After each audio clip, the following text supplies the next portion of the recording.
नमस्कार। मैं GRS news के लिए गिरीश सिकरवार।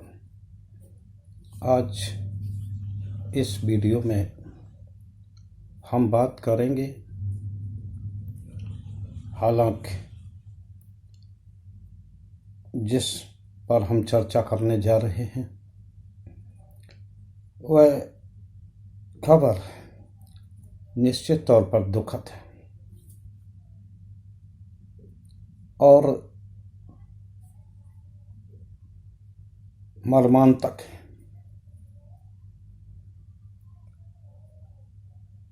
दुखद और मर्मांतक शब्द का प्रयोग मैंने इसलिए किया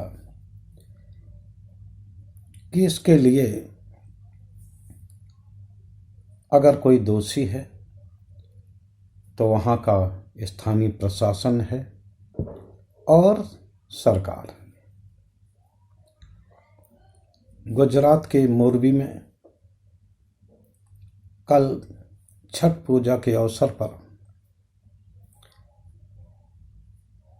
मुच्छो नदी के तट पर बने एक पुराने पुल पर, वो केबल वाला पुल था और उसका अभी हाल में ही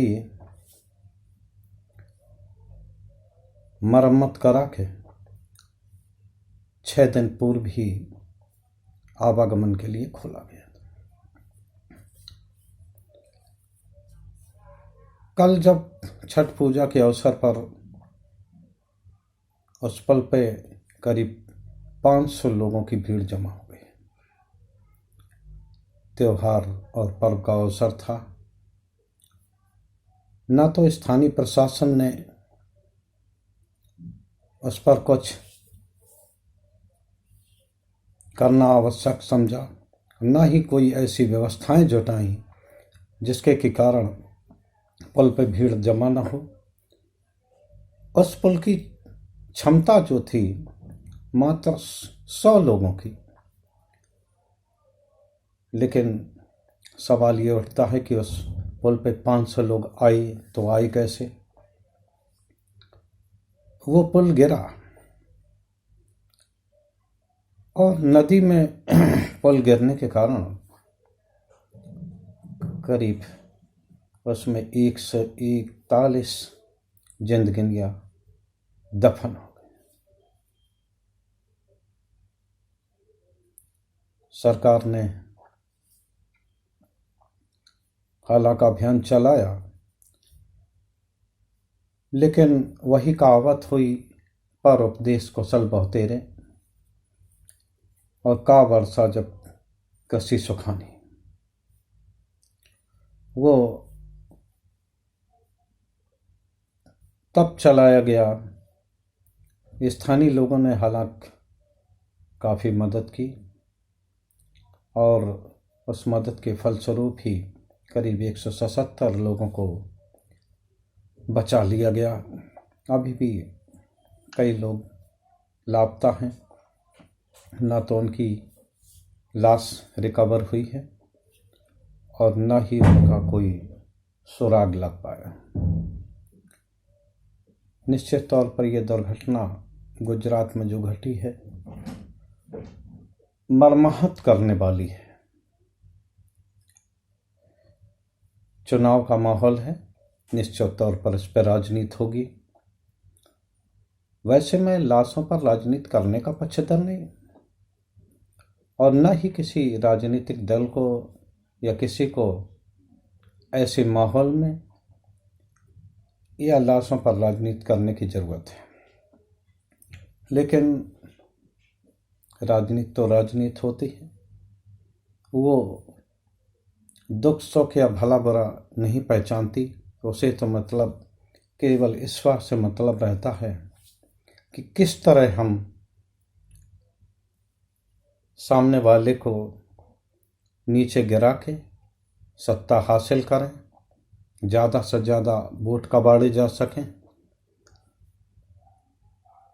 क्योंकि आप सभी लोगों को याद होगा पश्चिम बंगाल का चुनाव चल रहा था और उस समय पश्चिम बंगाल में भी एक पुल दुर्घटना हुई थी जिसमें कई लोग हताहत हुए थे और कई लोगों को अपने जान से हाथ धोना पड़ा था। तो उस समय हमारे देश के प्रधानमंत्री पश्चिम बंगाल में ही थे।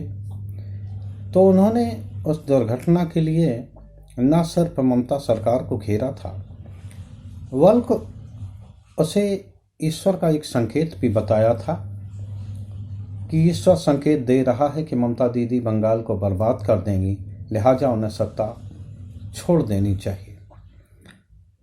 तो जब प्रधानमंत्री ने ऐसा बयान उस दुर्घटना के लिए दिया तो निश्चित तौर पर आप ये तय मानिए कि घटना पर राजनीति होगी और निश्चित ही प्रशासन और राज्य सरकार इसके कटघरे में खड़े होंगे। अभी जैसे ये बात सुनाई दे रही है कि उसका पूरा ठीकरा जो प्रशासन ने निजी कंपनी पर फोड़ने का प्रयास किया। स्थानीय नगर पालिका प्रशासन ने बताया कि जो पुल खोला गया था उसकी टेक्निकली चेकिंग नहीं की गई थी और न ही उसकी परमिशन ली गई थी। कोई कुछ भी कहे, मैं ये नहीं मान सकता, चूँकि वो प्रधानमंत्री और गृह मंत्री अमित शाह जी का गृह राज्य है और किसी की इतनी हिम्मत नहीं है कि बिना उनकी जानकारी में एक पत्ता भी वहाँ खड़क सके। ये तो बहुत बड़ा उसको मात्र इसलिए खोल दिया गया होगा क्योंकि छठ पूजा का पर्व आया और चुनावी माहौल है, तो इसलिए जल्दी जल्दी में उसे निश्चित तौर पर पुल को आवागमन के लिए खोला गया। लेकिन प्रशासन ने उसके संबंध में कोई व्यवस्था नहीं की। चलिए, कंपनी ने नहीं लिया था, जब 5 दिन से वो पुल खुला था, क्या स्थानीय प्रशासन का ये दायित्व तो नहीं बनता कि वो अपने तौर पर पुलिस साथ की व्यवस्था कराएं? उस पर पुल पर जब आप जानते हैं उतनी क्षमता नहीं है और क्षमता के अनुसार लोगों को रोक रोक के पूजा कराएं। सरकार निश्चित तौर पर इस समय अपनी गलती स्वीकार करें और मामले की जांच कराएं। जांच में जो भी दोषी हो उसके खिलाफ तो कड़ी कार्रवाई हो ही। इससे पूर्व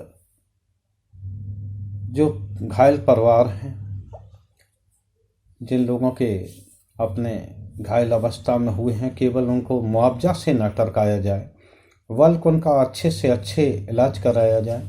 ज़रूरत पड़ने पर उनका एयर रेस्क्यू हो और उनको अन्य राज्यों में, यहाँ तक कि दिल्ली के एम्स तक में भर्ती करा के इलाज कराया जाए। इसी प्रकार जिन लोगों ने अपने लोगों को खोया है उनको भी सरकार यथाशीघ्र मुआवजा दे और उनका पुनर्वास कराए।